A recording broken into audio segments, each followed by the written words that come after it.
to developments in relation to the investigations pertaining to the Liquorgate scam in the national capital.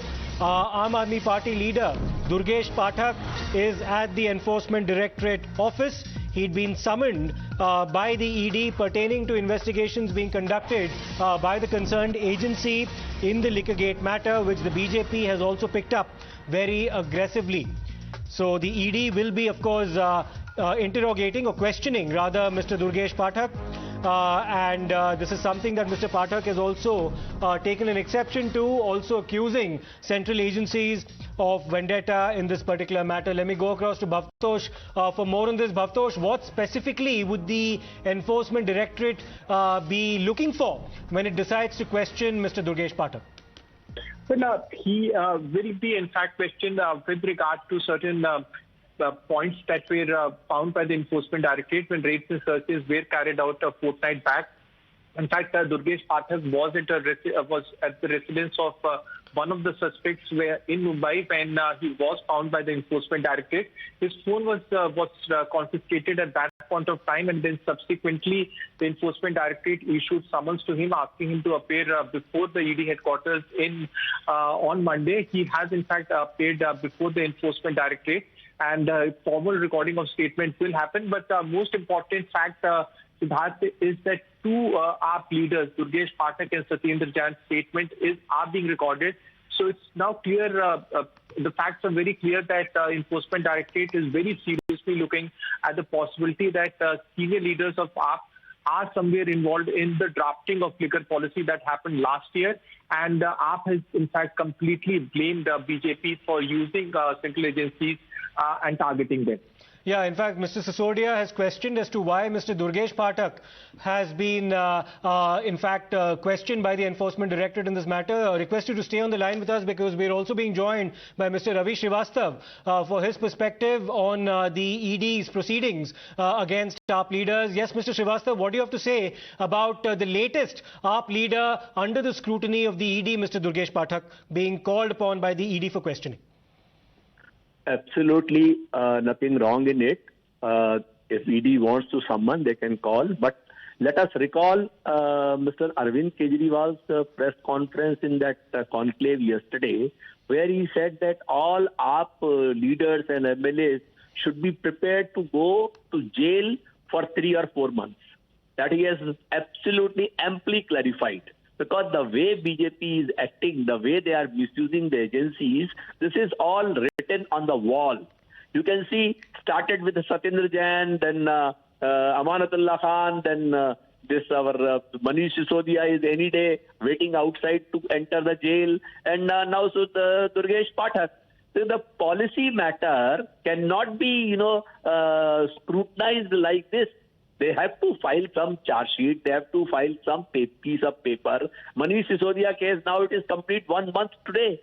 And nothing is there on record except that one FIR which says that some Aroras exchanged 1 or 2 crore rupees, that too said by the sources.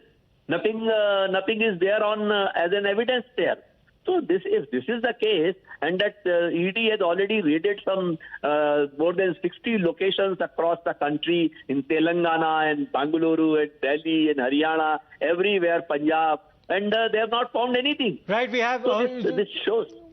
Yeah. Right, Mr. Srivastava. In fact, we had the BJP chief from Delhi, Mr. Rajesh Gupta, on the phone line a short while ago. We'll try to patch him once again for his response. But Mr. Srivastava, the Enforcement Directorate would actually say that they're basically following up on what is an alleged scheduled offence that's already been committed. It's only after that that the PMLA kicks in, for which investigations are now being conducted, and the scheduled offence has already been registered by the way of an FIR by the CBI. So the ED would say they're following due process in this matter. No problem, absolutely no problem. They can continue with that. And in fact, Manish Sisodia had said that they are welcome to visit and any time, do a search, survey, whatever they want to do. But my point here is that this is all nothing but to malign and discredit and demerit the Aam Aadmi Party before Gujarat elections, which are hardly, 15 days or a month away when the election will be announced there in Gujarat and Himachal Pradesh. So it is just to discredit the party, nothing else. The BJP wants to show you are as corrupt as us. So you are nothing different from us.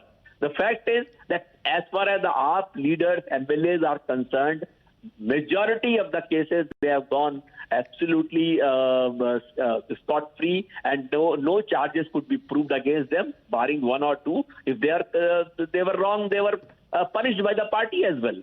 So hardly, more than 100 cases have already been made, but nothing reached to a conclusion. So this is all to malign the party, to discredit the party. But I think the AAP has got a different agenda altogether. They are talking about the Bijli, Sadak, Pani, health, education, Rozgar, women's safety, all these things they are talking about, which BJP has never talked. And what BJP has talked about, that Ajan, Hijab, Halal, Madarsa, Waqf board property and all these things.